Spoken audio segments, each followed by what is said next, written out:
Hello viewers. तो आज हम लोग डिस्कस करेंगे एक ऐसी मूवी के बारे में जो कि रियल इंसिडेंट से इंस्पायर होकर बनाई गई है।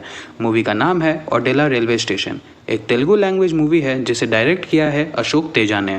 मूवी स्टार्ट होती है ओडेला रेलवे स्टेशन से, जहां हम देखते हैं एक औरत अपने हाथों में एक आदमी का सिर लिए रेलवे ट्रैक्स पे से चलते हुए पुलिस स्टेशन जाती है। वो औरत और उस आदमी का सिर पूरी तरह मिट्टी में सना हुआ था। इंस्पेक्टर उस औरत से कटे हुए आदमी के सिर का बाकी बॉडी के हिस्से के बारे में पूछती है और पुलिस उस आदमी का बाकी शरीर एक कुएं से बरामद करती। सीन कट होता है और मूवी हमें 3 महीने पीछे ले जाती है और हम मिलते हैं मूवी के आईपीएस ऑफिसर अनुदीप से।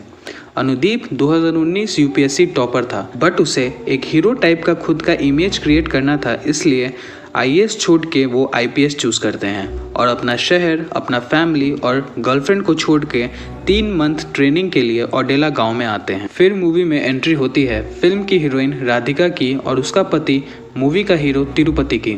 राधिका और उसका पति बहुत ईमानदार और मेहनत करके ओडेला गांव में धोबी का काम करते हैं और रहते हैं। अगले सीन में हम देखते हैं विवेक को, जो कि अपने 4 दोस्त के साथ बैठ के ड्रिंक कर रहा होता है, क्योंकि उसकी गर्लफ्रेंड मधु उसे धोखा दे के किसी और से शादी कर लेती है, जिससे विवेक बहुत गुस्से में था और ड्रिंक किए जा रहा था और अपने दोस्तों से बोलता है कि वो सुसाइड कर लेगा क्योंकि उसकी गर्लफ्रेंड ने उसे धोखा दिया है।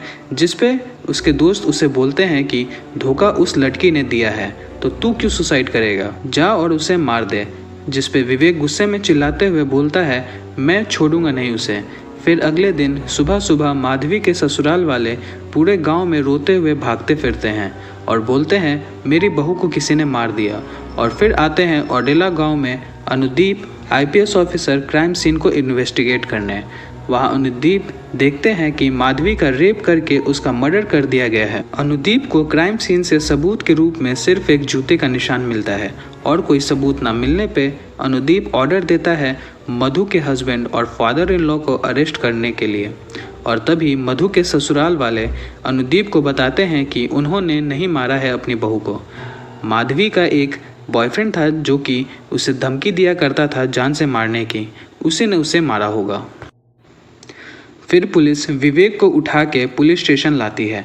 पुलिस स्टेशन में एसआई विवेक को टॉर्चर करते हैं और विवेक के प्राइवेट पार्ट में मोटा डंडा घुसा के जबरदस्ती उससे कबूल करवा लेते हैं कि उसने मधु को मारा है और फिर उसे कोर्ट में सजा दिलवाने को ले जाने लगते हैं। तभी विवेक आईपीएस अनुदीप का पैर पकड़ के बोलने लगता है कि सर मैंने नहीं मारा है उसे, बस डर की वजह से मैंने एक्सेप्ट किया है कि मैंने मर्डर किया है। फिर अनुदीप माधवी के बॉडी में बने चोट के निशान को देखता है और उसे पता चलता है कि जिसने भी माधवी को मारा है वो राइट हैंडेड है, पर विवेक लेफ्टी था। और लाश के पास मिलते जूते का निशान 10 नंबर का था, पर विवेक का जूते का साइज था 8। और माधवी के बॉडी पर मिले सीमेन एक 30 साल के आदमी का था, बट विवेक अभी सिर्फ 20 साल का था, जिससे प्रूफ होता है कि वो खूनी नहीं है। पुलिस स्टेशन में फ़ोन की घंटी बजती है और पुलिस को एक और क्राइम का रिपोर्ट मिलता है, जहां गांव के वार्ड मेंबर की बेटी जिसने हाल ही में शादी की थी उसे भी किसी ने रेप करके जान से मार दिया। पुलिस क्राइम सीन पर पहुंचती है। वहां सभी गांव वाले होते हैं, राधा और तिरुपति भी वहीं होते हैं। एसआई फिर से लड़की के ससुराल वाले को अरेस्ट करने को बोलते हैं, बट अनुदीप मना करते हुए बोलता है कि ये कोई भी फैमिली मर्डर नहीं है, हमें इनके परिवार पे शक करने से अच्छा गांव वालों पे करना चाहिए, क्योंकि ये किसी सीरियल किलर का काम है और ये जो भी किलर है वो सभी लड़कियों के फर्स्ट नाइट के रात के अगले रात को ही मार रहा है। उस क्राइम सीन से भी अनुदीप को डेड सेलफोन मिलता है सबूत के रूप में। वो उस सेलफोन को स्टेशन ले जाके चार्ज करता है और फ़ोन में चेक करता है, जहां उसे कैमरा से रिकॉर्डेड एक वीडियो मिलती है। जब लड़की और सीरियल किलर दोनों एक दूसरे से हाथापाई कर रहे थे तो मिस्टेक से उसमें सब रिकॉर्ड हो जाता है, बट वीडियो में सीरियल किलर नहीं दिखता, बस उसकी आवाज़ सुनाई देती है, जिसमें वो लड़की से उसके फर्स्ट नाइट के बारे में पूछता है और उसी सेम तरह से उस लड़की का रेप करके उसे जान से मार देता है। अनुदीप उस वीडियो से मैचिंग वॉइस वाले आदमी सांबा को गाँव से उठा लेता है और पुलिस स्टेशन लाके उसके आवाज़ से रिकॉर्डिंग वाली वॉइस मैच करने का ट्राई करता है, बट वॉइस मैच नहीं होती है।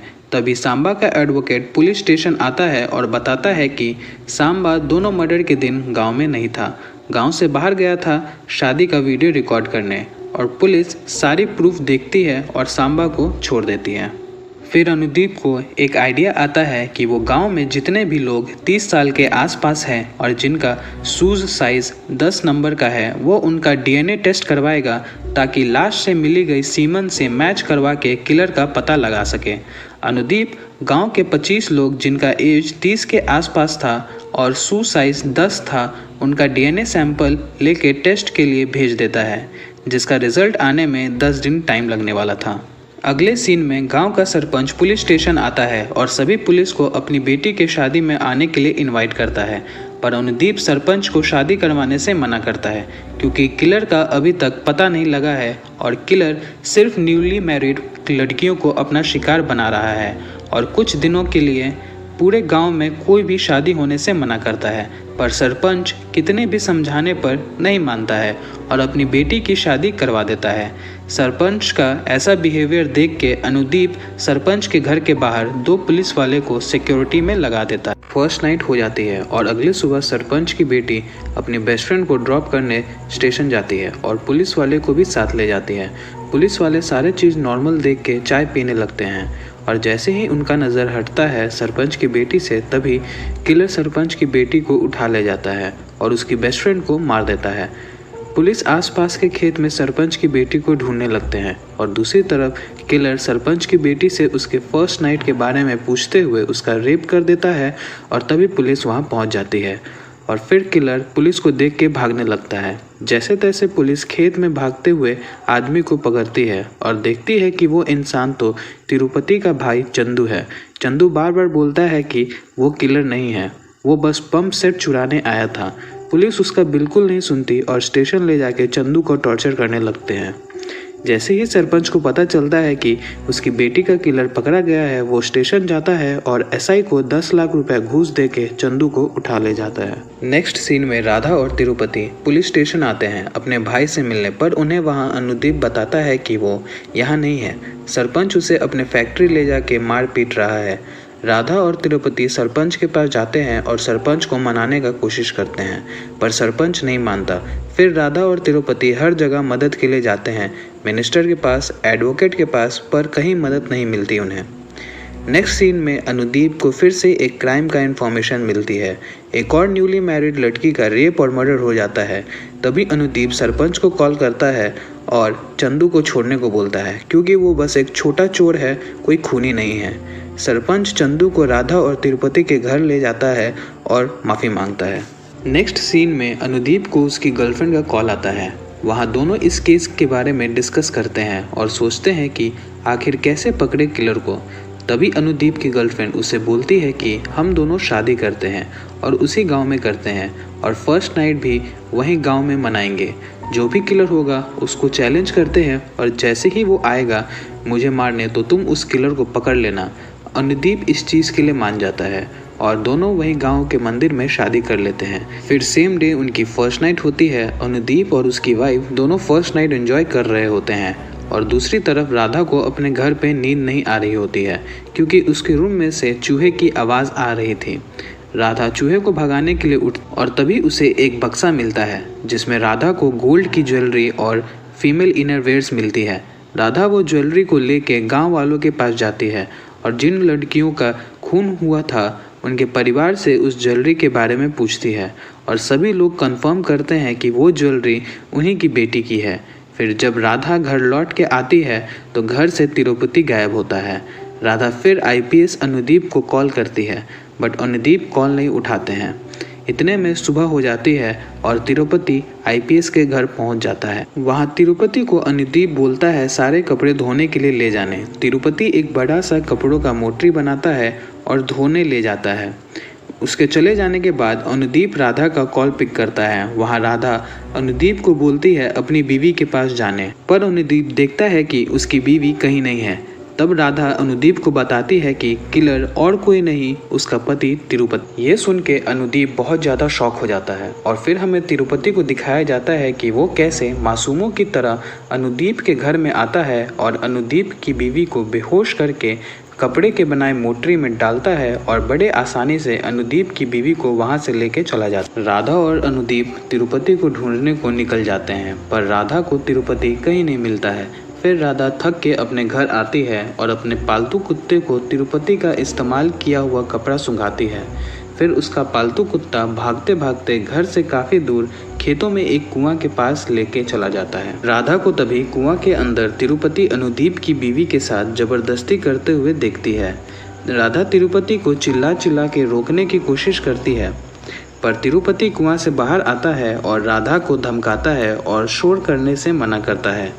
राधा रोते हुए तिरुपति से पूछती है कि आखिर क्यों कर रहे हो तुम ऐसा, क्यों मार रहे हो तुम मासूम लड़कियों को। तभी तिरुपति जवाब देता है कि इन सब का कारण तुम हो। राधा पूछती है कि मैंने क्या किया, जिस पे तिरुपति गुस्से में बोलता है कि तुमने मुझे नपुंसक बना दिया।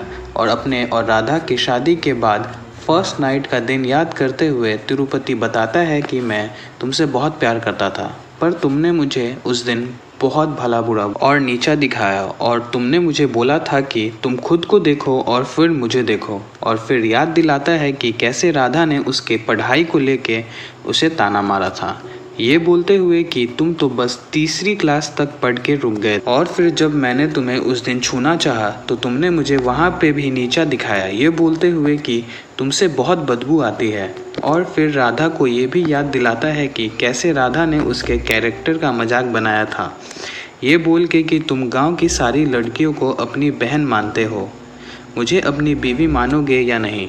और राधा ये भी बोलती है कि सारी गांव की लड़कियां तिरुपति के बारे में यही बोल के मजाक बनाती है। इतना कुछ सुनने के बाद तिरुपति उस रात को ना तो अपना फर्स्ट नाइट मनाता है, ना ही कुछ बोल पाता है इतनी बेइज्जती के बाद, और सो जाता है। फिर तिरुपति बताता है कि राधा कैसे उसे इतने सालों से ताना और इंसल्ट करते करते राधा ने उसे ऐसा आदमी बना दिया। फिर तिरुपति राधा को एक डंडे से मारता है और उसे बेहोश कर देता है और खुद नीचे कुआं में अनुदीप आईपीएस की बीवी के पास चला जाता है उसके साथ ज़बरदस्ती करने। राधा जैसे तैसे होश में आती है और अपने पास रखे कुदाल को उठाती है और सीधा ऊपर से तिरुपति के ऊपर कुदाल लेके कूद जाती है और तिरुपति का सर धड़ से अलग कर देती है और अनुदीप की बीवी को बचा लेती है। फिर हम वही सेम सीन देखते हैं जो हमें मूवी के शुरुआत में दिखाया गया था। वो शुरू के सीन में दिखाई गई औरत जो कि कटे हुए सिर को लेके पुलिस स्टेशन जाती है, वो और कोई नहीं राधा थी और वो सिर तिरुपति का था। ये थी इस मूवी की इंटरेस्टिंग स्टोरी और कैसे मूवी का हीरो ही विलेन बन गया। और ये कोई यूं ही बनाई गई कहानी नहीं थी, ये एक रियल लाइफ बेस्ड स्टोरी है। सो थैंक्स फॉर वॉचिंग, और वीडियो को ज़रूर से लाइक कीजिएगा और मुझे और मेरे चैनल को सपोर्ट करने के लिए एक कमेंट और चैनल को सब्सक्राइब करना बिल्कुल ना भूलें।